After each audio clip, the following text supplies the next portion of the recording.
Granite is one of the strongest stones on Earth, and it's the darling of decor these days.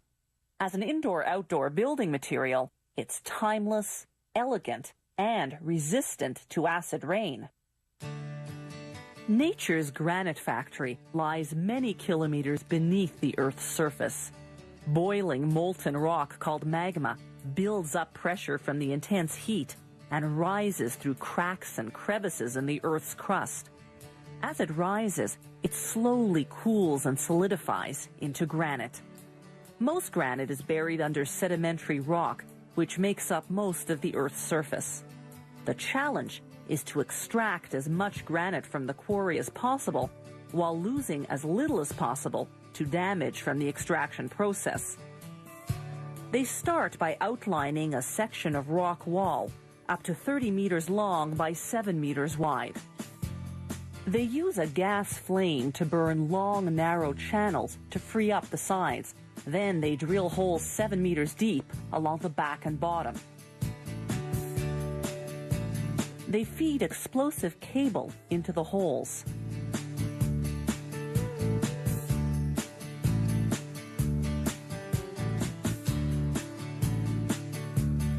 Then they set it off.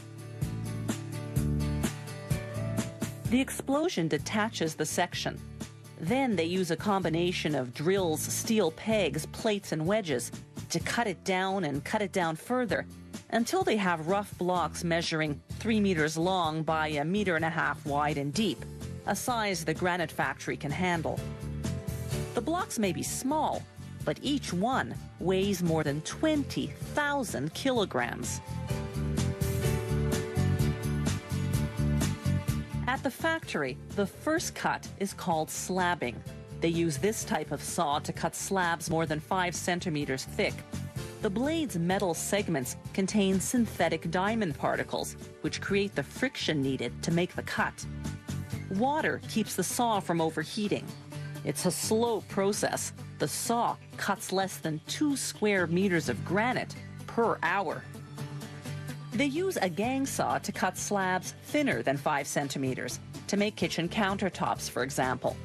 This saw has steel blades, tense enough not to bend under the pressure of cutting, and calibrated to cut as straight as possible.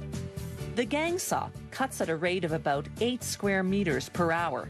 It takes 3 entire days to cut through the rough block. Once a slab is cut, it goes for polishing. This is what will bring out the beauty of the stone. The polishing line has 19 heads, each of which has 6 bricks that polish by abrasion, like sandpaper. The brick grains get progressively finer as you go down the line. The polishing line processes about a square meter of granite per minute. For a high gloss finish, a slab goes through all 19 heads. For a semi-gloss finish, it goes through just the first 10 heads.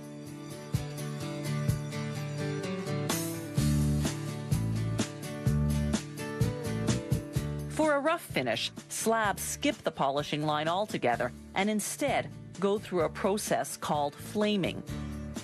With a stream of water to keep the slab from cracking under the heat, they run a propane flame at 2,000 degrees Fahrenheit across the surface.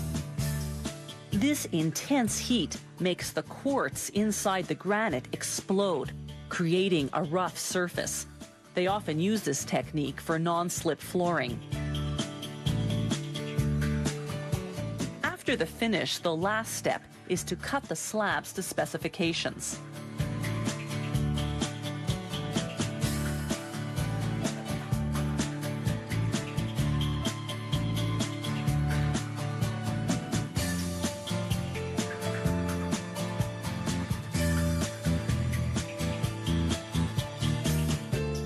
Granite is composed of various minerals. They're interlocked like pieces in a jigsaw puzzle, giving the stone its trademark speckles and its remarkable strength.